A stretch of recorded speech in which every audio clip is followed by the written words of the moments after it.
Welcome to this episode of Chatting with Staxx. I'm your host, Bill Staxx, and today I got Larry Mazza, Matt Granahan. What's up, guys? How you doing? I'm Happy doing holidays. great. Happy New Year. Hey, I got a Happy quick New question. Year. Quick question. I Yeah. like the promo. You got that gun that turns and shoots. Go look at the cover of my book again. There's a gun with a bullet flying out. You didn't steal it from me, did you? No. Nah. Yeah, but I check got the to book. check You'll that see out. it. I do have Yeah. your book, matter of fact, Yeah. right under here. All right. Got to check it out. There's a major production going on that people might not be aware of. It's called The Soldier Laughs. You want to tell the people what that Yeah, entails? I'd be happy to. A lot of people have seen the making of The Godfather, The Offer, and that's where it sprung from because so many guys like myself and Sammy and Mike Francesi and others, it's endless, obviously, are trying to get their stories to the big screen or to TV. And it's a very tough road to get there. There's a lot of backstabbing along the way. There's a lot of lying. There's a lot of people trying to rob you. It's just like the street life we come from, maybe worse. Yeah. So I hooked up with this writer who does plays. And we said, why don't we write a play about just that? A guy like me who wrote a book. I mean, and it's taken me a long way. I've been with Scorsese, De Niro. You guys know that already. But still, the stars haven't aligned for me to get to a show. Although I do have Terry Winter. He did write the script. So we're a lot closer. But in the meantime, we had this project to show the people. You'll get bits and pieces. Like I said, you'll get a little bit of Sammy's stuff. You'll get a little bit of my stuff. But they're not portraying me because anybody that knows me will know that guy on the stage, the soldier, is more of a thug. He's more of a street level thug. But he's funny and he laughs about everything and he thinks he's going to bamboozle. That's how he came in. He plays the part pretty good, right? Yeah. Let me tell you something. Who the fuck is this guy? First of all, who's this? STAXX triple X. What are you, a fucking producer?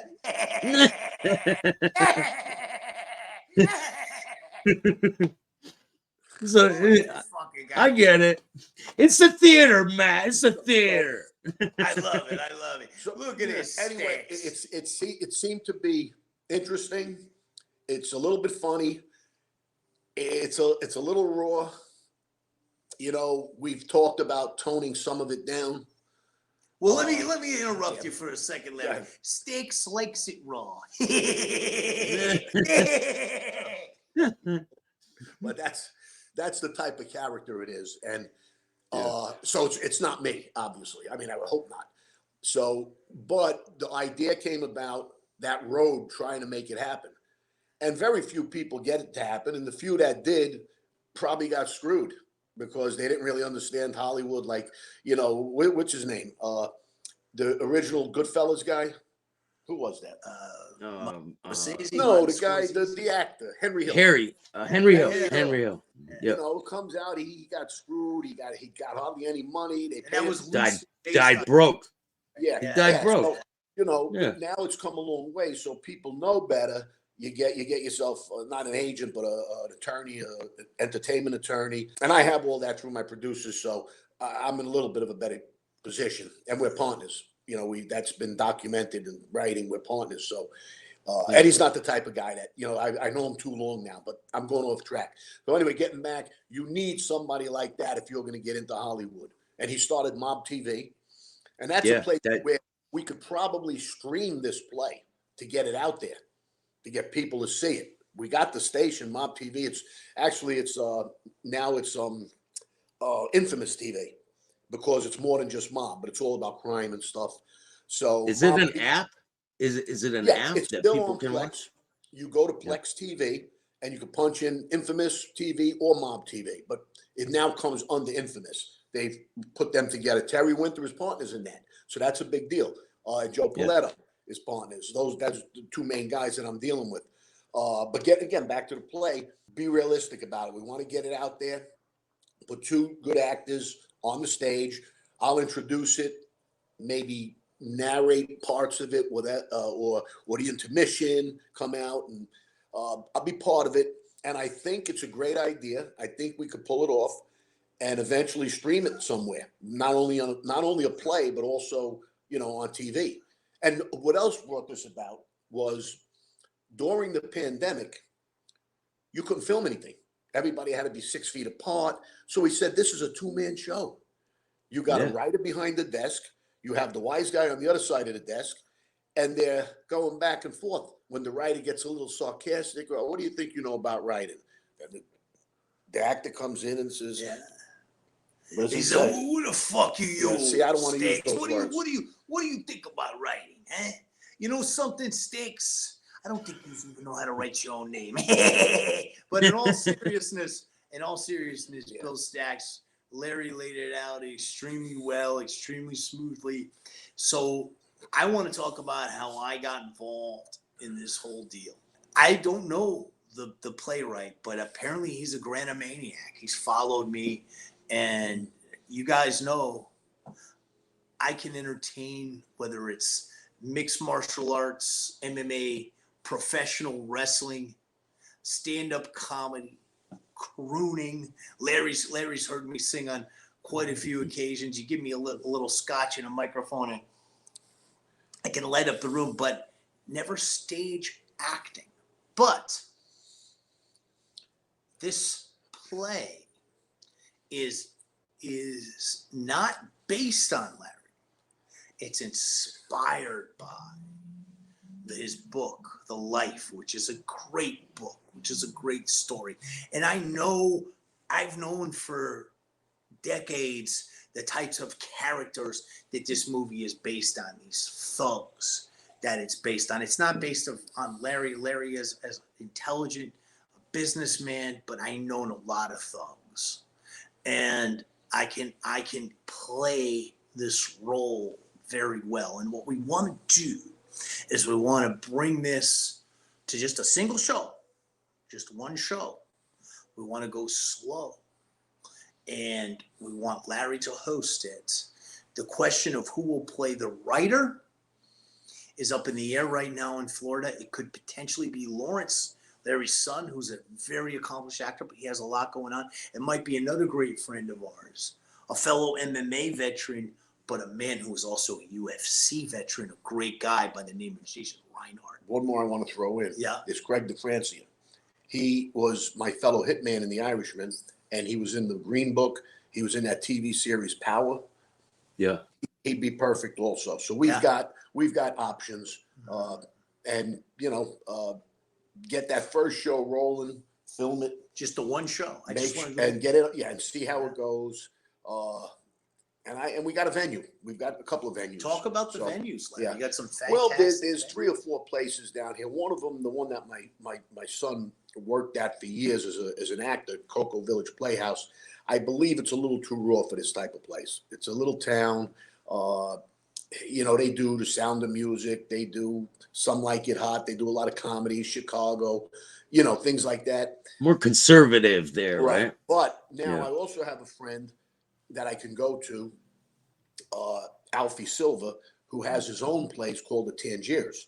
And he is a incredible impressionist. He does Elvis, Tom Jones, Dean Martin. He's renowned for Dean Martin. He does a Christmas special every year. And he has now his own dinner theater, and it looks a lot like your backdrop. He's theater up there with all the chairs and tables in front. And, he's got plenty of nights open. He can't sing 7 nights a week. And he brings in other people. So that would be a great one because it's already set up like a Vegas venue.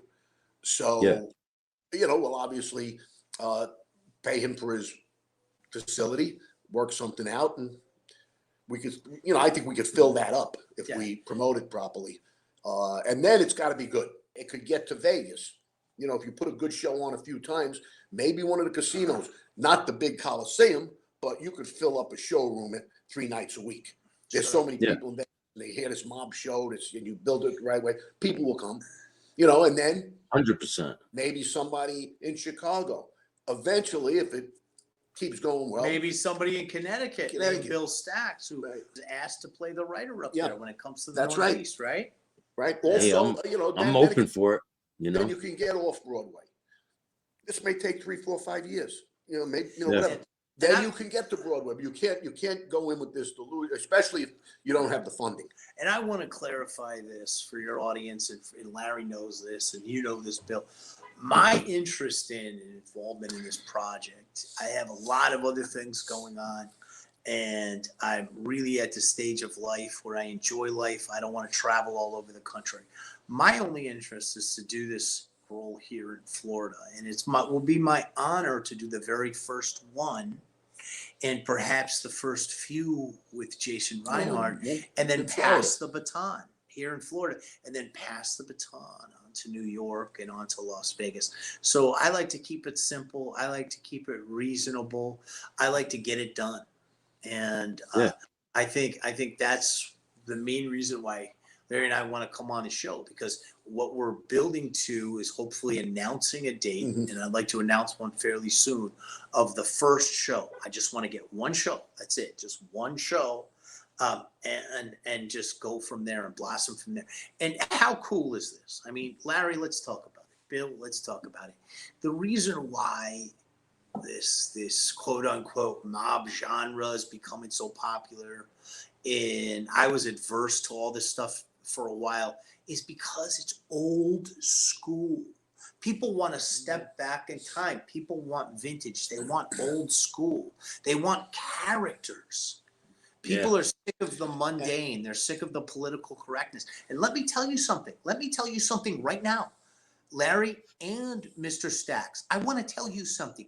This play has dialogue that would make Sam Kinison and Andrew Dice Clay blush. Yeah, that's whether that's a Right, good thing Larry? or not. Yeah, no. Carlos Carr, That could open amazing up. man. He could play absolutely. 30, We'd love to have him 30 over. Talk minutes. about Carlos a little. Well, Larry. Carlos is our Sinatra guy. I mean, he wrote the theme song to the Life. Most people love that song. I don't. You've heard it, right? Yeah, and it's a special song. Sinatra would die to do this song. It's called The Life. Just go on YouTube, The Life. Beautiful song. But so I'm saying he could open with 30, 45 minutes of music while people are having a few cocktails, which is good for the venue. Then it sit down, and then we do our test run, do a show, and who knows? You got to start somewhere. And let me expound upon that before we close out with you. Carlos Carr, I have had the absolute honor of being a guest in his home with Larry and performing in his music room with him, as well as performing with him at a venue here in the Cocoa Beach area, the Bally Bar. And this man is a legendary crooner. He was the man in Chile. He brought his act, and he had the #1 television show in Chile for some time in the 80s, and then brought his act to Las Vegas. He is legendary, and that is a great point. I didn't even think of that. Larry, let's just picture this, and let's kind of close. That's a night out. Absolutely. It's a whole night out. Let's close with this. Let's paint the picture for the audience, Mr. Staxx, and let's close with this. Imagine a night out. You get dressed up, looking as only you can look, Mr. Staxx. You come into the theater. You're welcomed with a sign-up sheet for my legal enterprises, as well as Mr. Jason Reinhardt's life insurance, or because we know we're going to have people of means coming in. You sit down at one of these beautiful venues, and you're treated to Carlos Carr crooning in the old school Sinatra, Dean Martin crooner style. And then he closes out his short set with The Life, the song that he wrote that was inspired by Larry's book. And then before the curtain opens, Larry takes the mic. He tells you about his life in The Life. He sets the stage, and the curtain opens, and you're treated to the greatest two-man show one could be treated to. 60 to 70 minutes of pure, unadulterated entertainment. The great entertainment and great entertainers are those that help you suspend reality. And one thing that I can guarantee to any of you that come to see this premiere or watch this premiere online, because it's going to be videoed, is we will help you to step outside yourself and suspend reality and give you a night of unprecedented entertainment. Because if there's one thing the King of Connecticut is, and if there's one word that kind of encapsulates who the King of Connecticut is, that word is entertainer. One thing I have to ask you guys is the first episode going to be invite only? That's a good question. Discussed that. We discussed giving away maybe a book or buying a book and coming in. The life. I'll sign it. Or you can raffle tickets off. You can raffle that a would couple. be. You know what? That would be like a grand book signing. All this plus the book. We could figure that all out. But like I said, there's going to be a bar there, so the venue is going to be fine. Our first time, we don't have to make money. We just have to be successful and get a good feedback, so we know we could do it again and promote it. But again, you got to start somewhere. But that's a great question. I'm glad you asked it. We probably got to zero in on that. And speaking of which, Larry and I have to go because we actually have a call and we're going to be working out the kinks for this first show. So I just want to say Happy New Year to both of you gentlemen. And Mr. Staxx, it is always the utmost pleasure to be a guest on your program. Yes, Definitely. I appreciate you guys taking the time. And if this all works out, I'm open for the writer. You already know. Yep, absolutely. Well, stay in 100%. touch. If you got an opening along the way, you want me to come on, spend some time with you, I'll be more than happy to. You know that. Definitely.